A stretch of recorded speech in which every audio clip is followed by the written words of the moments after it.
Bismillahirrahmanirrahim. Wadduha wal-laili iza saja.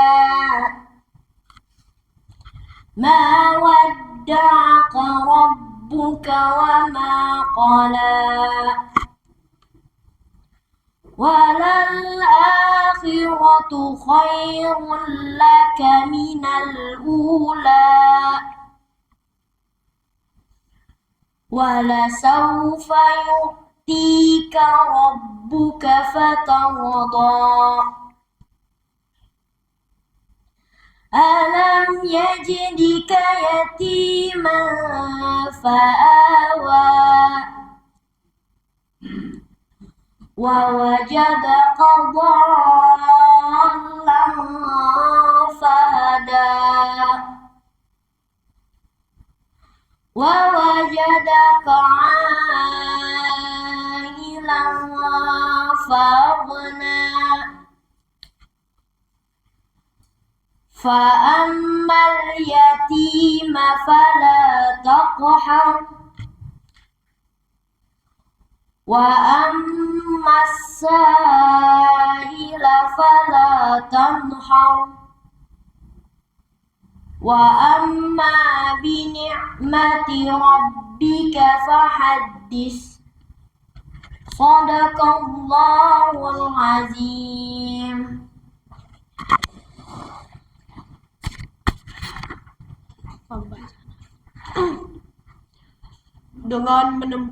Dengan menyebut nama Allah yang Maha Pengasih dan Maha Penyayang.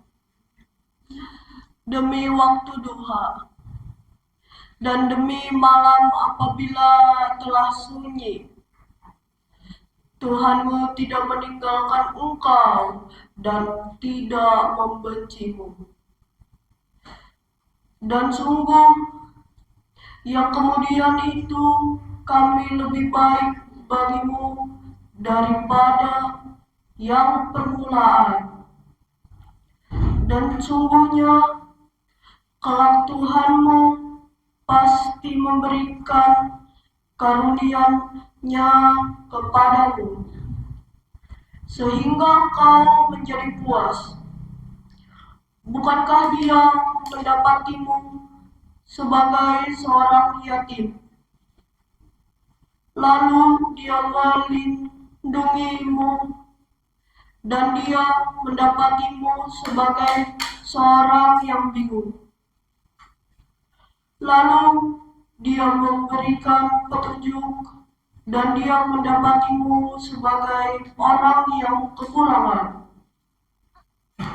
lalu Dia memberikan kecukupan. Maka terhadap anak yatim janganlah engkau berlaku sewenang-wenangnya, dan terhadap orang yang meminta janganlah engkau menghardiknya, dan terhadap nikmat Tuhanmu kehendaklah engkau menyatakan dengan bersyukur. Wassalamualaikum warahmatullahi wabarakatuh.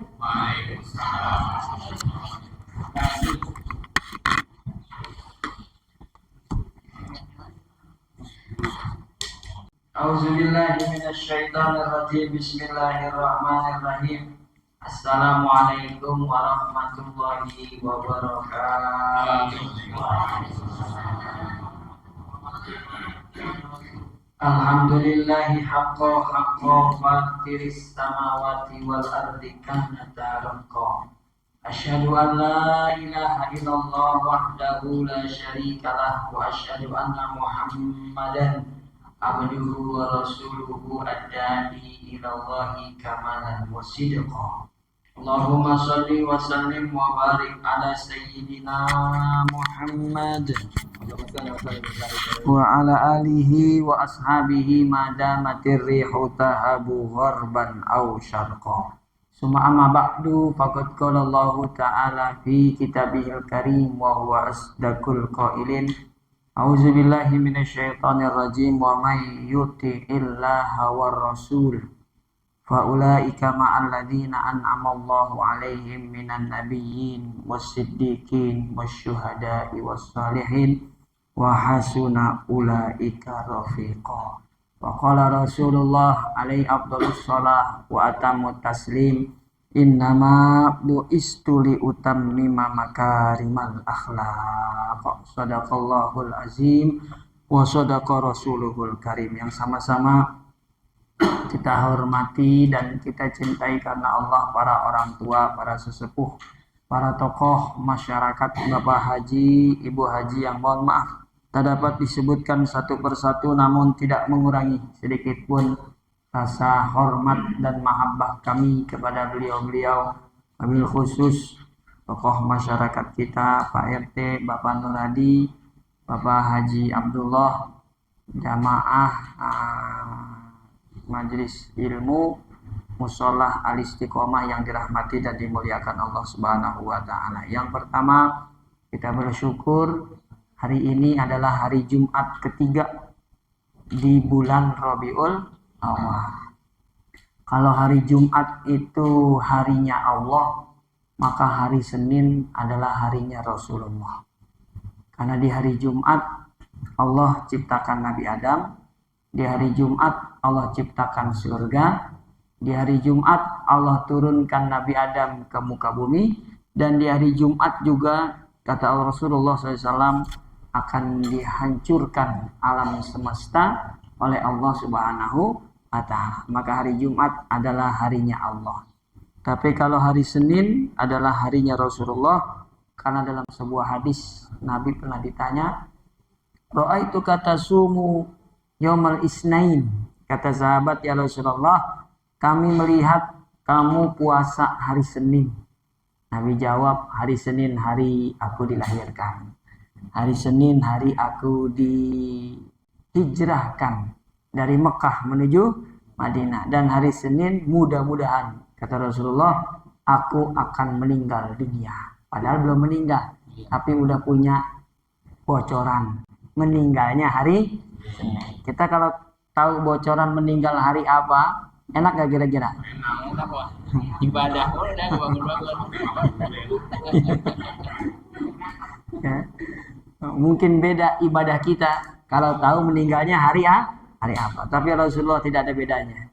Walaupun beliau sudah punya firasat meninggal di hari Senin, dan betul dari hadis ini ternyata beliau meninggal dunianya juga di hari Senin. Maka hari Senin adalah harinya Rasulullah. Bulan juga begitu. Ada bulannya Allah, ada bulannya Rasulullah. Kalau bulannya Allah itu bulan Muharram. Di hadis Nabi pernah ditanya, "Ya Rasulullah, puasa apa yang paling utama setelah puasa Ramadan?" Nabi jawab, "Siyamu syahrillah." Berpuasa di bulan Allah. Bulan apa tuh ya Rasulullah? Lanjutan hadisnya, Syahrullah al-Muharram, yaitu bulan Muharram. Bulannya Allah bulan Muharram, bulan Rabiul Awal bulannya Rasulullah. Makanya banyak ulama memberikan wasiat agar kita memperbanyak selawat kepada Rasulullah Sallallahu Alaihi Wasallam sepanjang bulan Rabiul Awal. Ya, banyak model selawat, diantaranya ada Habib Umar Al-Hafiz dari Yaman. Di hari Jumat pertama bulan Rabiul Awal beliau menjasakan satu selawat. Mudah-mudahan dengan selawat ini Allah berikan kemenangan terhadap musuh-musuh Allah Subhanahu wa taala. Mudah-mudahan dengan selawat ini, kata beliau, kita akan dijaga dan dilindungi dari orang-orang yang tidak baik. Ya, bacaan selawatnya, Allahumma ya khairan nasirin, nas'aluka an tusalliya wa tusallima ala abdika habibika sayyidina Muhammadin sallallahu alaihi wasallam salatan tansuruna biha bima nasarta bihil mursalin wa tahfazuna biha bima hafizta bihi zikra ya qawiyyu ya matin. Itu lafaz selawatnya. Kemudian beliau menambahkan, Kalau panjang pilih yang pendek nggak apa-apa. Yang pendek kayak gimana yang pendek? Allahumma sholli ala Muhammad wa ala ali Muhammad. Nggak apa-apa kata beliau. Yang penting dibaca sebulan 3.000 kali minimal. Gitu. Sebulan berapa? 3.000. Dibagi 30 berarti sehari 100. Dibagi 5 waktu sholat berarti tiap habis sholat 20 begitu. Kita tinggal berapa hari kira-kira? Kita tinggal 10 hari paling ya. Bisa insya Allah ya. Saya kalau berangkat ke sekolah tuh setengah jam itu udah dapat 1000 selawat.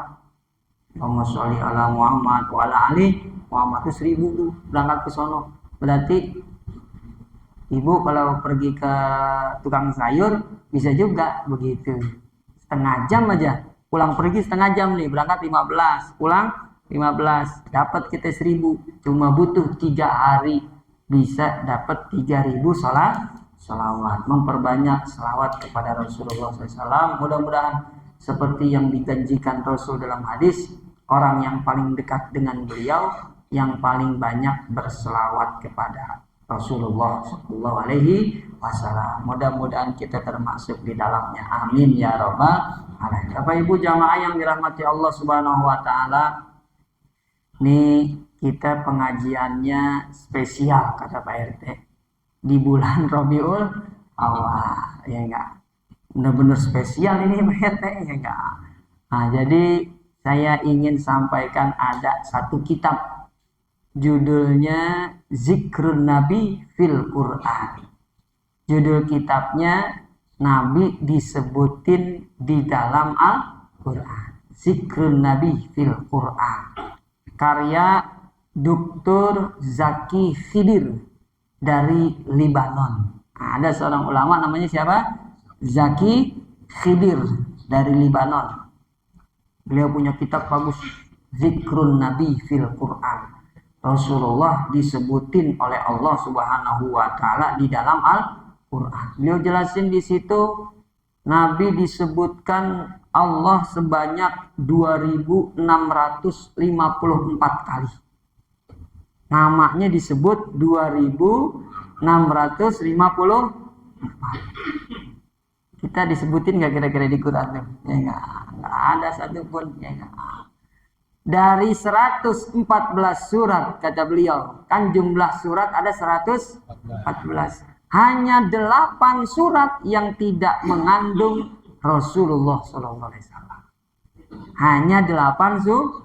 Ya. Semuanya ada Rasulullah, termasuk yang tadi dibaca tuh sama siapa? Dafa. Surat ada? Zelfa. Namanya siapa? Oh, Zelfa. Ya. Dibaca surat Ad-Duha, ada nggak tentang Rasulullah situ? Alam yajidka yatiman fa'awa, kami dapati kamu. Siapa tuh kamu? Nabi Muhammad dalam keadaan ya yatim.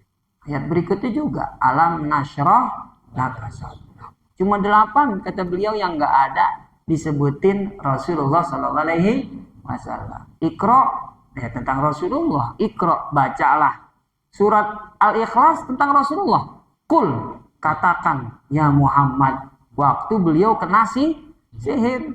Kul huwallahu ahad. Gitu. Makanya kalau ada yang terkena sihir, itu pongkol sihirnya harus diambil, dibuang. Begitu. Dicabut namanya. Kalau kita nggak bisa nyabut, kita zikir aja. Nanti yang nyabut malaikat. Begitu. Kita misalnya nggak tahu di mana sini sumber sihirnya. Ya, kan pakai jimat tuh kadang mereka ya. Ikat-ikat. Kalau seandainya di rumah ada gangguan, ya, nah itu kalau kita baca ayat kursi, kita baca kulhu, kita baca zikir-zikir, selawat kepada Rasulullah, lalu pengaruh sihirnya hilang, itu tuh jimatnya diambil sama malaikat, dibuang, begitu.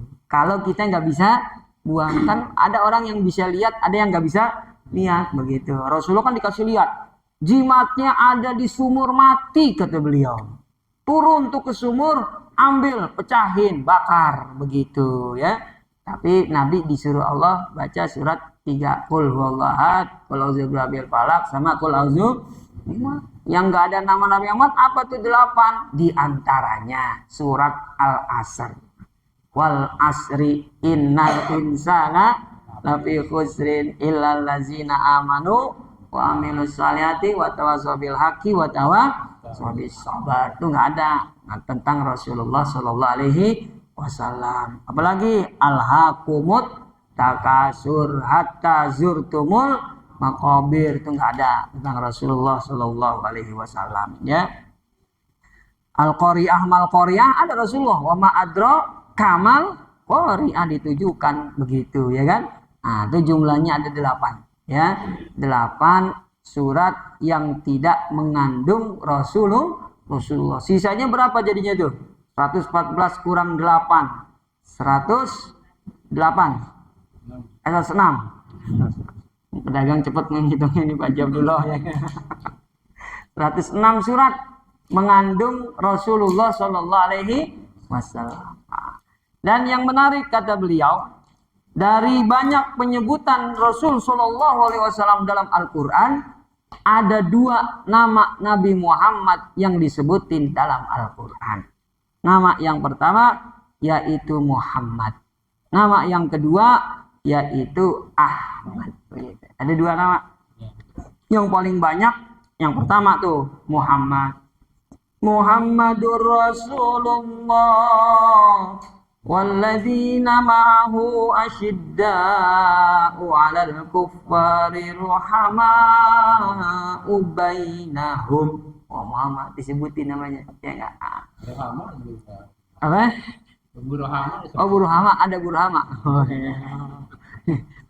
Ada di namanya berarti di Quran ya. Luar biasa Guru Hama nih ya.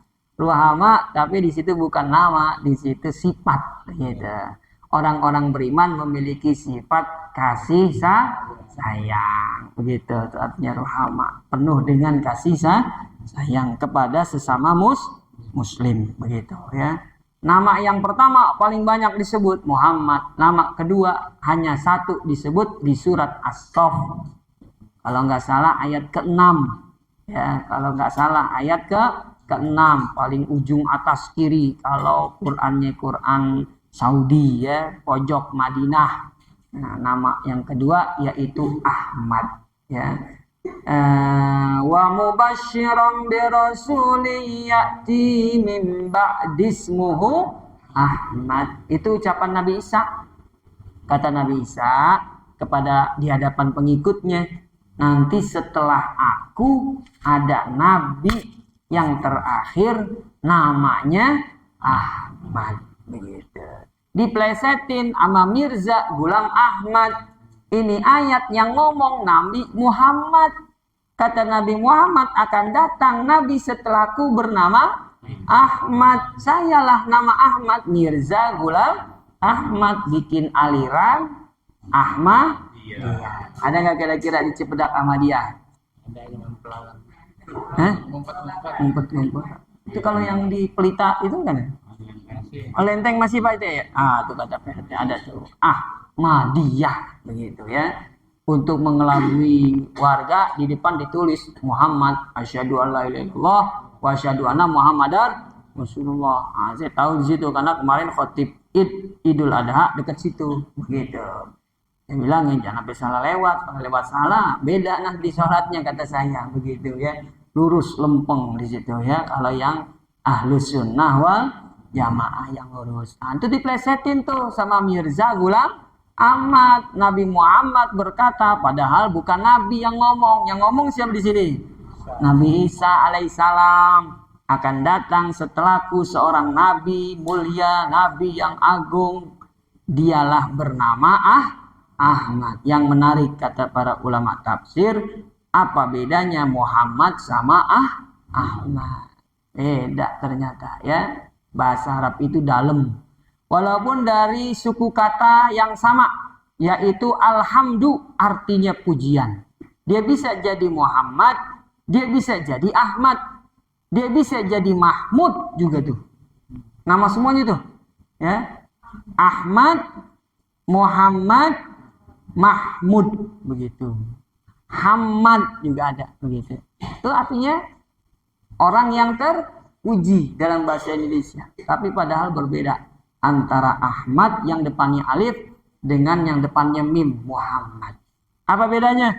Kalau Muhammad itu terpuji karena akhlaknya sesama manusia itu Muhammad.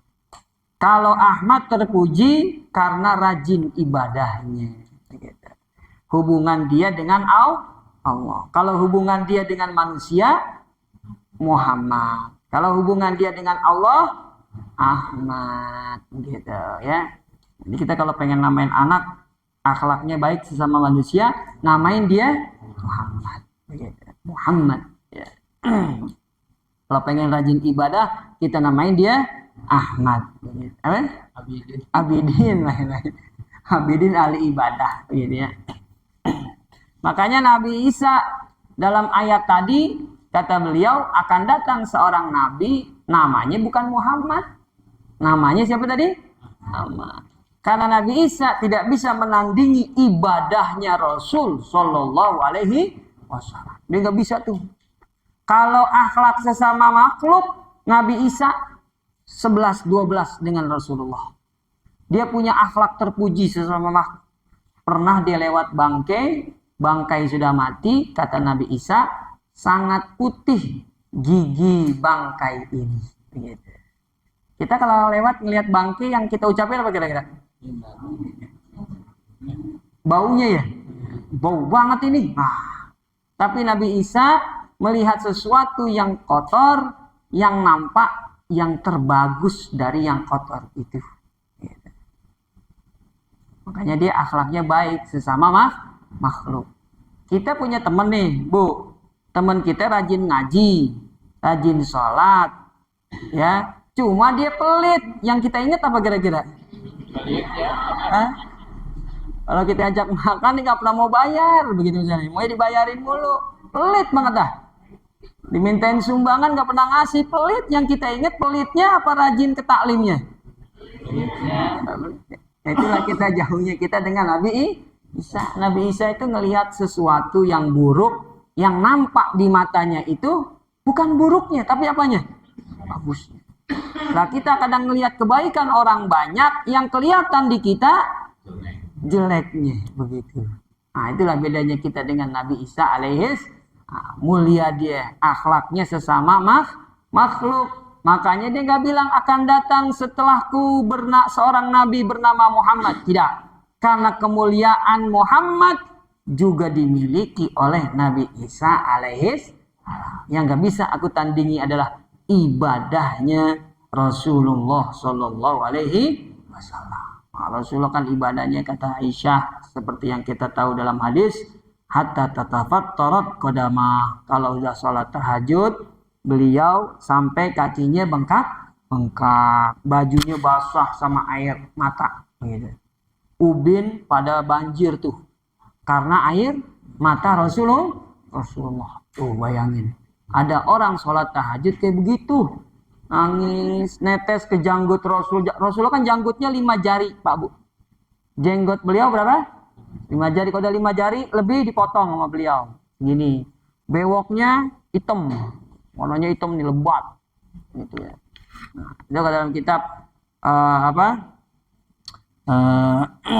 Syama'il Muhammadiyah, Rasulullah waktu meninggal dunia ubannya nggak lebih dari 20. Ubannya ada di kanan sini, di pelipis, di kiri, di bawah bibir, sama di jenggot beliau. Gitu. Totalnya nggak sampai 20. Belum sih ngomong.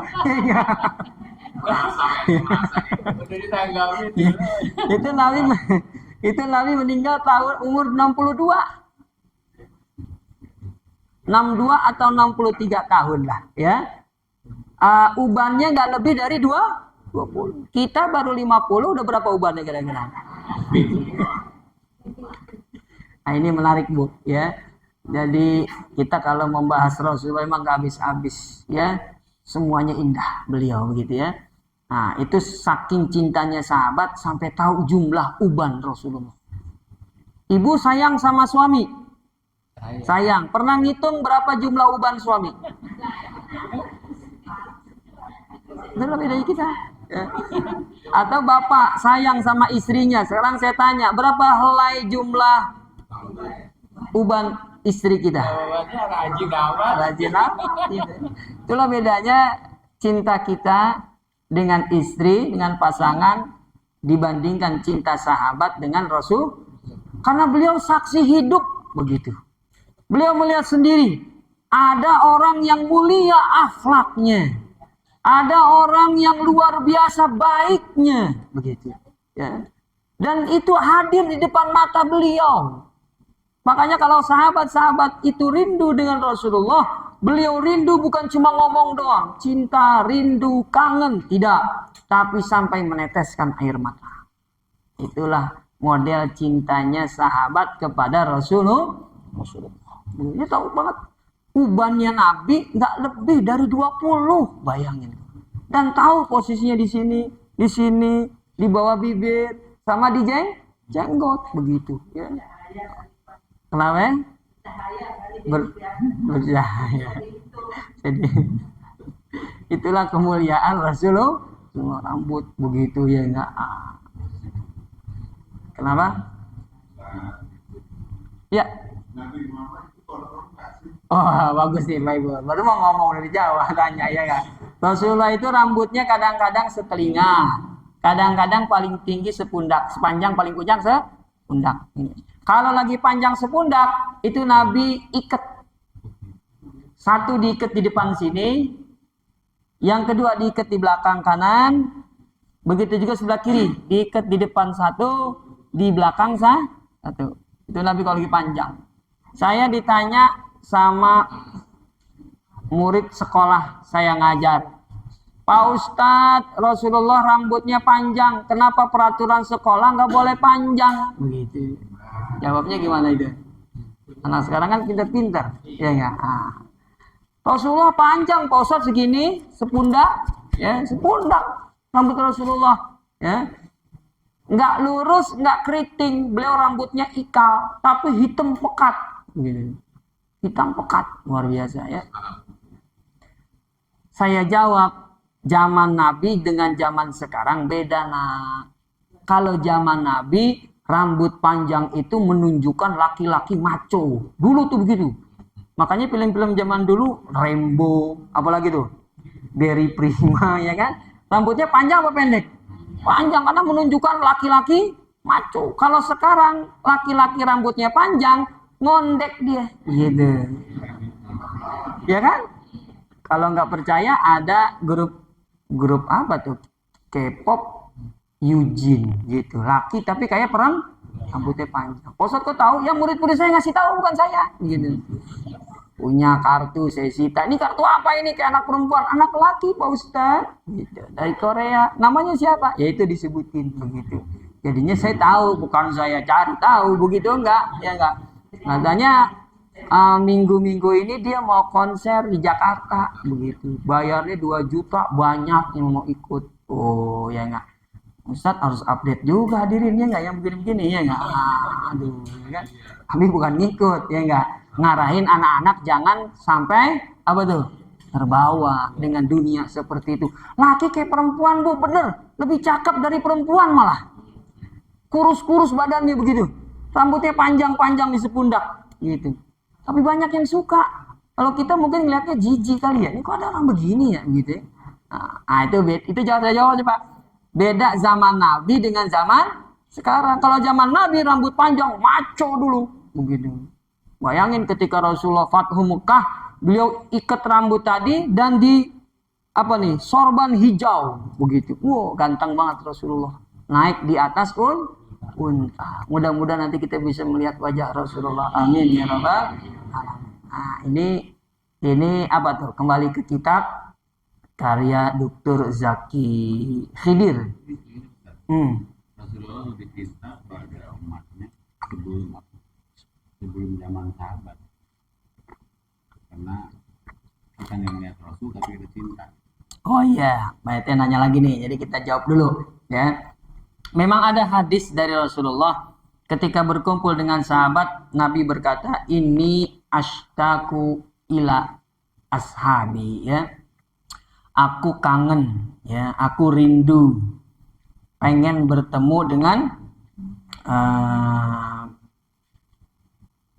ahbabi, kata beliau, bukan ashabi, dengan kekasih-kekasihku, ya. Lalu sahabat menjawab, bukankah kami adalah kekasihmu ya Rasulullah? Nabi jawab, la bal antum ashabi, kalau kamu sahabat-sahabatku.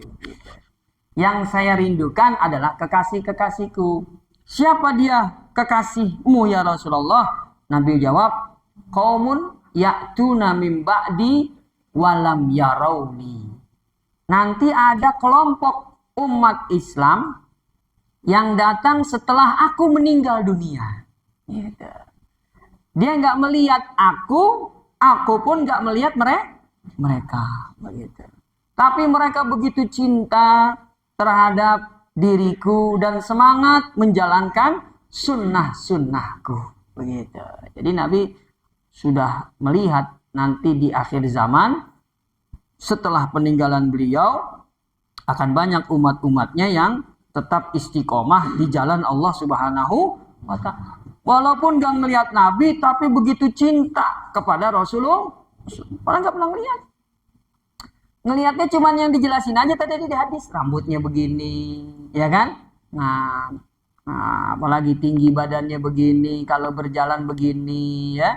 Cuma ngelihat dari hadis. Kalaupun dia mimpi ngelihat Rasulullah, itu enggak seperti aslinya, begitu. Hanya potongan-potongan doang, begitu ya. Kalau dia mimpi bertemu dengan Rasulullah. Ya, mudah-mudahan kita termasuk orang yang dirindukan dan dicintai oleh Rasulullah Shallallahu Alaihi Wasallam, yang dijamin kelak nanti kelompok tersebut akan masuk ke dalam surganya Allah Subhanahu Wa Taala bersama Rasulullah. Amin ya Rabbal Alamin. Jadi kita ini udah ditunggu sebenarnya dari hadis itu oleh Rasulullah nanti di yaumil qiyamah, ya. Ditunggu. Ini orang nelpon siapa ya? 4 kali nih, ya. Nah, jadi mudah-mudahan yang dimaksud Nabi tadi kekasihku itu adalah termasuk jamaah istiqomah yang hadir malam hari ini. Amin ya Rabbal Alamin. Karena tidak ada kenikmatan yang lebih indah kecuali di surga dengan Rasulullah. Itu sahabat-sahabat kalau disuruh pilih dalam kitab Ihya Ulumuddin kata Imam Ghazali, itu sahabat kalau disuruh pilih mau masuk surga nggak ngelihat Nabi atau tetap di dunia bersama Rasulullah SAW. Mereka lebih pilih hidup di dunia bersama Nabi daripada di surga nggak ketemu sama Rasulullah. Berarti kan menunjukkan kenikmatan Rasulullah itu lebih nikmat daripada surga. Karena kita nggak ngerasain. Itu saksi hidup mereka tuh, sahabat. Saksi hidup sahabat Rasul disuruh milih masuk surga nggak sama Nabi, nggak ngelihat Nabi, atau di dunia bersama Rasulullah susah-susahan sama Rasul. Itu yang lebih mereka pilih, begitu. Daripada masuk surga tidak bertemu dengan Rasulullah. Kita nggak tahu nanti kenikmatannya seperti apa. Yang kita bisa lakukan sekarang hanya berdoa, ya Allah berikanlah kami kemuliaan di surga nanti bisa melihat Rasulullah. Karena itu kenikmatan yang luar biasa bagi seorang yang beriman bisa melihat wajah Rasulullah Shallallahu Alaihi Wasallam. Bahkan ketika Rasulullah meninggal dunia ada sahabat Ansor yang berdoa. Ini doanya nggak mungkin kita baca karena derajat kita, level kita belum sampai ke makom orang tersebut. Begitu dia dengar Rasulullah meninggal dunia, dia langsung berdoa, Allahumma a'inni hatta la ara ghairahu ila an alqahu. Itu isi doanya. Ya Allah, kalau emang benar Nabi Muhammad meninggal dunia, maka butakan mataku. Saya nggak mau lagi melihat apapun kecuali Rasulullah SAW. Kalaupun mata ini kau buka, kau kembalikan dapat melihat, saya hanya mau melihat yang pertama adalah Rasulullah SAW. Tuh sampai 2 begitu, minta biar dibutain. Nah kita kan kebalikan, pengen mata kita sehat walafiat begitu. Saking hilangnya kenikmatan yang sangat besar. Itu bisa kita lihat juga penutup dari kitab beliau di kitab Zikru Nabi fil Quran, bukan hanya nama Nabi yang disebut, tapi anggota tubuh Rasulullah itu disebut di Quran. Kadang-kadang disebutin dadanya, alam nashrah laka. Kadang-kadang disebutin punggungnya, wa wada'na anka wizrak alladzi anqadha zahrak itu punggung. Kadang-kadang disebutin suaranya. Suara kan bukan anggota badan, panca indera. Ya ayyuhallazina amanu la tarfa'u aswatakum fauqa sautin nabi. Jangan kau tinggikan suaramu di atas suara Rasulullah. Wajah Nabi juga disebut, wajah beliau, ya. Di dalam surat Al-Baqarah, qad nara taqalluba wajhika fis-sama. Kata Allah Subhanahu wa taala, kami sering melihat engkau ya Muhammad ya Rasulullah, kau pandangkan wajahmu ke atas langit. Nabi itu ngapain mandang ke atas langit begini? Berdoa, hatinya berbisik, ya Allah, pindahkanlah kiblat umat Islam dari Masjidil Aqsa ke Masjidil Haram. Nggak pakai ngomong, doanya diijabah. Beda sama kita. Kita kalau punya hajat, melihat aja ke langit gini, diem aja nggak pakai ngomong. Ya Allah, saya pengen punya apa misalnya anak yang soleha, diem doang, kagak ngomong, kagak dikasih-kasih. Karena kita levelnya beda. Kalau level kita suruh ngomong, ya Allah, pengen punya anak yang soleh dan soleha. Ya Allah, saya pengen sembuh dari penyakit, ya kan? Harus ngomong. Semakin banyak kita minta, semakin Allah senang. Tapi kalau Rasulullah nggak pakai ngomong, langsung diijabah. Makanya sahabat-sahabat yang didoain pakai omongan sama Rasul itu pasti mustajab. Orang nggak ngomong aja udah diijabah, apalagi beliau ngucap. Di antara yang beliau ucapkan doanya, diucapin kepada Anas bin Malik, pelayan beliau, didoain. Allahumma aksir malahu wa waladah wa barik fima a'taitahu. Kata Rasulullah, ya Allah, banyakin anak, banyakin harta, berikan keberkahan atas apa yang kau berikan untuk Anas bin Malik. Ternyata anaknya ada 100 anak. Begitu. Anaknya banyak, tapi Nabi doain juga duitnya banyak. Kalau anak banyak, duit kagak ada gimana? Repot dirinya enggak. Didoain sama Nabi, anak banyak, duit banyak. Anas bin Malik jadi. Ada lagi Ibnu Abbas didoain jadi orang alim. Allahumma faqihu fiddin wa alimu ta'wil. Jadikan dia ahli fikih dan ahli Al-Quran. Jadi itu Ibnu Abbas didoain sama Rasulullah. Ya, mudah-mudahan ya ini ada manfaatnya buat kita semakin cinta kepada Rasulullah SAW. Ya, sahabat-sahabat tuh kalau rindu cinta sama Nabi sampai nangis, sampai meneteskan air mata. Ya, mudah-mudahan itu juga bisa terjadi pada diri kita. Amin ya rabbal. Demikian dari saya, mohon maaf bila ada kekurangan dan kesalahan. Assalamualaikum warahmatullahi wabarakatuh. Aduh, belum minum nih. Bismillahirrahmanirrahim.